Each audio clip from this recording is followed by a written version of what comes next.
Hi guys! We're starting traveling now from Davao del Norte to South Cotabato.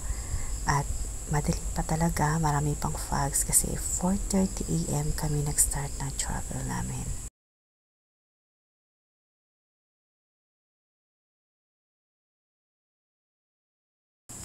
Medyo maliwanag na when we arrive at Tagum City, the place of palm trees. Kasi daming palm trees along the road.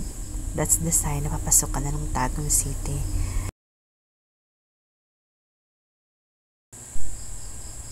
And now we're in Toril. Buti na lang nakalabas na kami ng Davao City bago nagsimula ang traffic. Malapit na talaga guys sa amin kasi andyan na nakikita ng Mount Matutom at saka ang plantation ng Dole.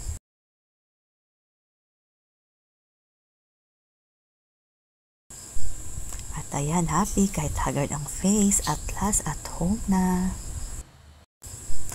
At ayan guys, naglasing ako dahil sobrang saya na nakauwi na finally. Joke lang. 2 shots lang papatulog kasi sobrang pagod.